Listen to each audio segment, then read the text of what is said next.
Great, Neil. Thanks a million for joining. Just for a little powwow between two guys I think we've known each other for quite a while now. So Yeah, I would uh, think so. Probably about what, 25 years? the guts of, I would say, yeah. So obviously, kind of interested to get your view on a couple of different matters. So kind of give you kind of ch chance to talk about your path to where you are now in a couple of minutes, and then also kind of in your role as high performance manager or high performance director, I believe it's called, is the That's the official one. title. High performance director for Golf Ireland. Kind of how you go about implementing and using up game in your kind of day-to-day job and working with the squads and also on a national level with the regional squads as well, which I know you guys have started doing. Hmm. Excuse me. And also then maybe touch a little bit on, I guess, your some of the work that you do on tour with some of the players that you've worked with from the amateur days as well. So there's kind of a really nice continuum to kind of how where you've started. So um, obviously, kind of your background. I mean, you started out in on the island of Ireland. You started out in Royal County Down and worked your way to Royal Dublin and developed a really good coaching business and played a lot in your time as well and won a lot in your time as well when you were active. Before moving, was it you followed Jeff Dixon, I believe, into the Ireland job? Was that correct? Yeah, Way back back. in 2005, I started with Golf Ireland, or Yeah, GUI as it was back then. Yeah, yeah, the oh five. Golfing Union of Ireland. Yeah, that's correct. So kind of 20 years in the job. So kind of your first of all, your reflections on how all of that has changed and how you got to where you are, and then we'll kind of get to the issue, I guess the issues at hand on talking around how, technology and specifically statistics as you're using up game now with the Ireland squad, how that's Yeah. affected how you work. Okay. Um, I started in Edinburgh with Kevin Whitson, who was the pro at Turnhouse Golf Club, the pro at which I was a junior member originally. And then I started in the PGA program in 1991. And then Kevin moved across to Royal County Down. I moved across with him in 1992. Yes, that's how I started on the island of Ireland and had an absolutely fantastic time there, playing one of the best courses in the world all the time. Was, a great treat. And started to play a bit of competitive golf, qualified in 1995 and started to play more full time then. First of all in Ireland, then playing a lot of events in the UK, playing some Challenge Tour events. Had some success in Ireland. I got to play in some European Tour events, which was a great insight. I mean, I was never good enough to be a tour player, but I got to play in some tour events, which was great and gave me some great insights and some great experience. And even managed to make one cut at the European Open back in 2004. So yeah, how's that for a strike rate? It's no mean feat. Plus, you beat two Ryder Cup captains, I believe, in '99 as well in the Irish PGA Championship. So Oh, 99. Yeah, that's right. Won the yeah, Irish PGA, which was, yeah, definitely my biggest achievement yeah. from the tournament wins point of view. Yeah, which was fantastic at the Island, 99. And yeah, played some tour events after then. And then got more into coaching. I moved to Royal Dublin in 1999 with Leonard Owens. I was a teaching professional there. And Leonard was going to play in some senior tour events. So he asked me to come down and help out with the coaching down there. Had a great time there again, another great membership and really good place to train and play and practice, and was there until 2005. And then I started with Golf Ireland in 2005, or GUI as it was back then. Started off in the position as national coach. So at the time, I was looking after the under 16s, the under 18s, and the men's team. Of course, it was a male only organization. And then we added in under 14s and there was some other teams going on as well. So I was national coach of all those teams. And then over the years, kind of late 2000s, 2010s, then we started to bring in more coaches to work at the various age groups. And to this day now, and I work as performance director with Golf Ireland. And of course, we're um, mixed gender organization, men and women together, boys and girls together. Really fantastic organization to work with. With great panels all over the age spectrums from our area development program, which has over 300 players, right up to our Golf Ireland professional scheme program and everything in between. So boys and girls, men and women, amateurs and professionals, right the way through the pathway. So we've around between different years, 500 and 600 players on the pathway that we look after, that all our coaches on the ground look after, along with the amateur volunteers, the team captains and team managers. Yeah, so that's where we are today, and we've started using Upgame for the last 3 years, which has been a really good addition to our program, which I think we can talk some more about. Absolutely. I mean, that's kind of one of the things I wanted to touch on is how obviously things have moved on a lot in 20 years and how kind of data is used in both national programs and kind of the day-to-day coaching. And I know we've done a few sessions together with the coaching team as well. And so just maybe kind of open up a little bit on as to how you as a performance director use stats and particularly Upgame to evaluate performance, evaluate maybe team selection decisions, or how you use it on a day-to-day basis or a week-to-week basis. Well, I think really three things I would focus on. Number one, great information for coaches, team captains to see how players are progressing, measuring what everybody's doing. And then for players themselves, seeing progress, and really identifying areas where they're doing really well at, and also identifying areas where they need improvement on. With all the different comparison tools, they can see how they're doing against people of their own age and ability, or people at a higher age and ability, or even the top professionals in the world, see how they're doing against all of those players in different areas. And everybody wants to know where they stand. Everybody wants to see progress.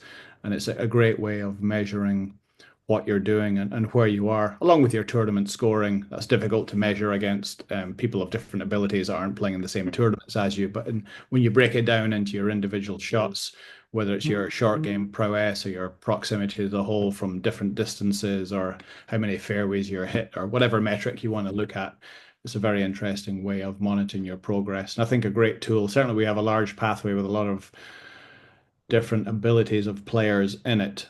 And we're always interested in the gaps between each area of our pathway and how people are going to make progress from one area to another. And it's a really good tool for measuring progress in that area and for everybody to see where they stand and compare themselves, not only to themselves and what they did yesterday or last week or last year, but how they're doing against players who might be kind of one or two levels above them. Yeah.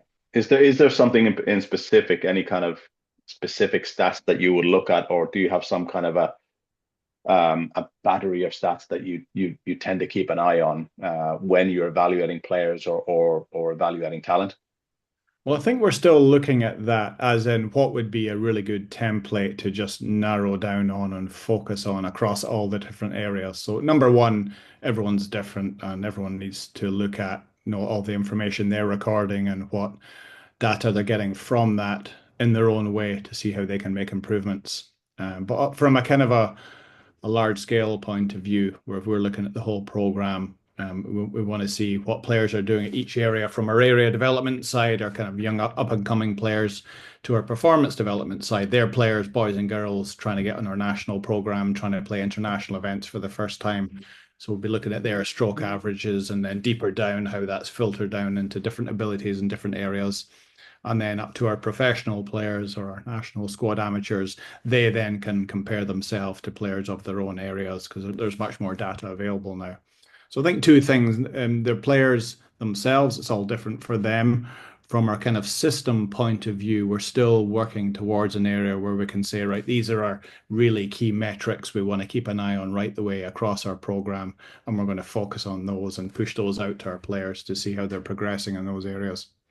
Yeah. So is it a case then with kind of, again, the challenge always with younger players, I guess, would be, comparing a younger player's performance to let's say strokes gain metric, which is LPGA or PGA Tour. I mean that, I think it's universally that's always a bit of a challenge as to how that's communicated. So is it kind of from previous conversations, maybe would it be fair to say that it's almost kind of you put an emphasis on comparing a player against themselves to see how they're improving against their best, the best, maybe the best version of themselves.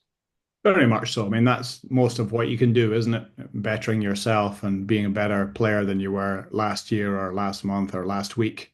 And Yeah, then also interesting to look at how you're doing in the general area. And certainly the strokes gain metric is a great way of, you can do it with everything then. You can compare yourself to whatever you want, how well you're doing, and whatever it is in each individual round of golf or each individual pitching practice. So we're going to spend a lot of attention on our 75 to 100 yard shots, or look at the abilities between 100 and 125. And players can see, no matter what age and stage they're at, through a strokes gain metric, how they're doing against players much higher than them. And often you'll see that young players are doing very, very well in the shorter shots against their older players. But then, of course, when it comes to kind of distance off the tee, of course, they're going to be a long way off that in most cases.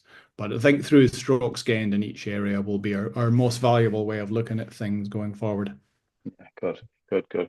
And I guess kind of one of the big bugbears for a lot of national programs and teams is something around compliance, which again we've discussed kind of within the coaching team as well, and getting players to buy in and getting them on board and getting them kind of engaged to use it. I mean, do you have any thoughts around that as to how you've managed to get to the level usage level that you're at now? Well, and I mean, through the good work of our coaches, really, and also our captains and managers that work with the teams and administrate some of the items that they'll be going through. There are many more players use it. It's a compulsory part of our program now at the high performance levels, the up games use of up, because of course it's good for everybody. I mean, it can be a bit of a pain for players starting off, maybe that aren't used to using something or don't really like using something, to see the benefits from it. But it's great from our program overall to have accurate data inputted on a timely basis. And it's good for players as well. And I think when all players will look at their kind of holistic system, and they'll have various levels of importance attached to, for example, how well they look after their strength and conditioning, how well they look after their nutrition, how well they look after their practice, how well they look after their mental game, how well they look after their data analysis. So players will have kind of different levels of focus to say, okay, it's really important. I put in all my up game data. That's really important to what I do. But, I'm not so focused on my strength and conditioning. I can't see the immediate benefits from that. So really, you want players to develop to see the benefits of all of these things and the importance of all of these areas to be the best player that they can be. But it can just take a while for everybody to get to that level that they can say equal importance for everything. And of course, on the main tours, a lot of the time statistics are kept for players, so those players don't need to do anything. It's all there for them. When it comes to you doing it, of course, some players are going to be more focused on it than others, but we just need to keep working towards it, try and help players understand why it's of benefit to them, why it's of benefit to us, why it's of benefit to younger players coming up behind them. And I think everybody can see that. It just takes some players longer than others. Actually, this is a kind of interesting segue then into kind of what you've been involved with over the years as well. I mean, you're in quite a unique position that you've had and continue to have a touch point across kind of all levels of golf in Ireland. So almost from the grassroots level to our most successful tour pros, right? Including, you were part of the you were coach of the team that had Shane and Rory on there at the same time, right? So that's a pretty unique position for a coach to be in. So kind of seeing that progression of a player, and then from the junior teams all the way to senior international, to European tour, to PGA tour, to major champions. I mean, how does that kind of that world differ from the amateur world, and particularly then in terms of maybe how data is used and how the players there interact? I mean, one of the things you said was that a lot of things are done for them, but I mean, maybe just shed some light on kind of the two different worlds that we tend to inhabit in that sense. Well, yeah, in more later times, yeah, when we would have been using, say, for our men's and women's programs, well, yeah, really a lot of handwritten data. So a lot of just keeping, we'd have had statistics cards that players would have had to fill in after tournaments.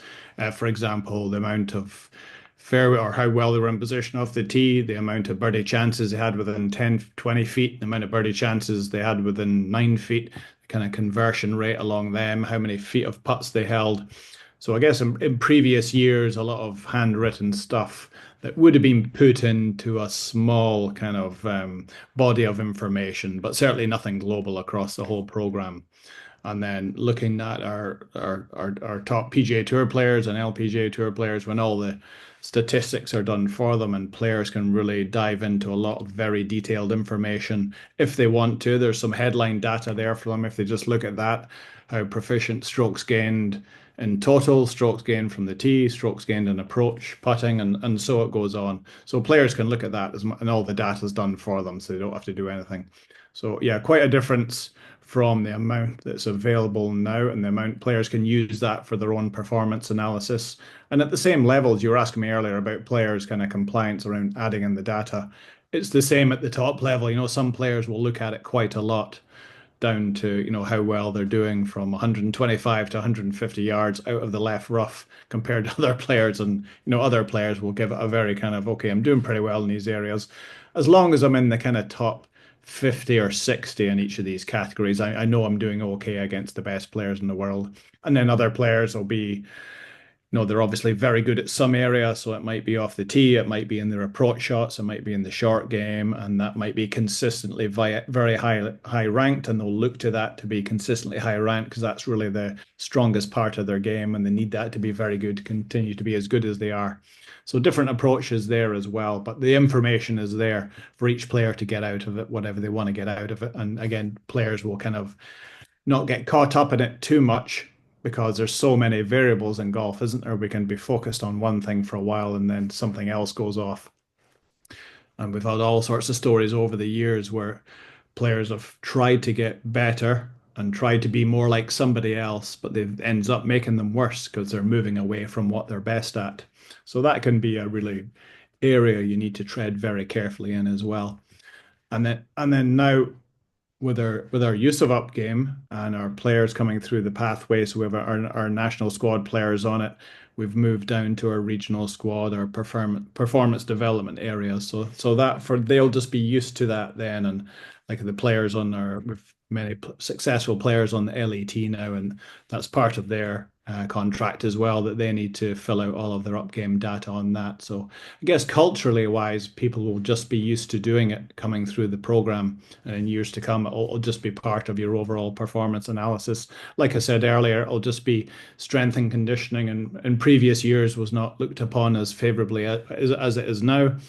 The same on nutrition side, the same on the psychology side, and the way that you practice. So all of these different areas are evolving and developing in ways to help players get more out of themselves.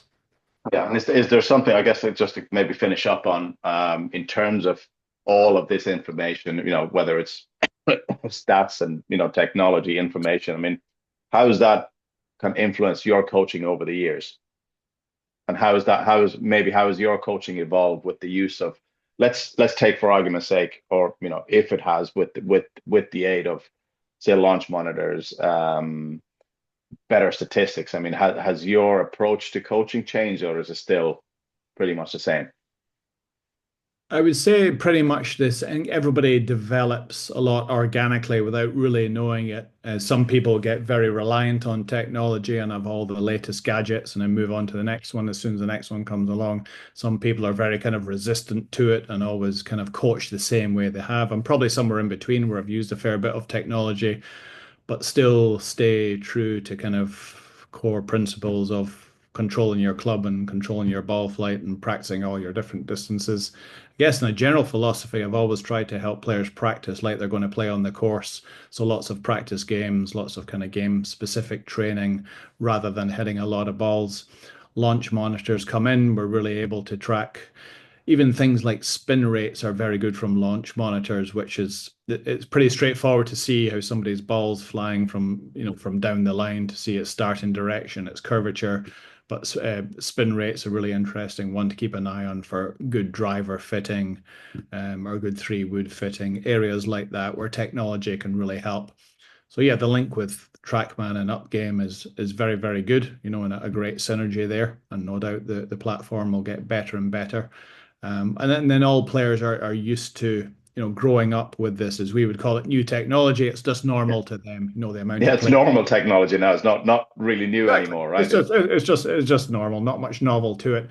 And of course, technology is changing so quickly now and improving so quickly. So even different kind of launch monitors or training aids or analysis tools that we would have been using 10 years ago have really moved on to different things now. So it's changing quite quickly. And it's such an interesting area, fascinating areas that technology can really help the analysis of what's going on and help the understanding of what's going on, which in turn should help practice and performance plans. Sure. Brilliant. Brilliant, Neil. Appreciate the time. Thank you very much. Thank you, Yussi. Thank you.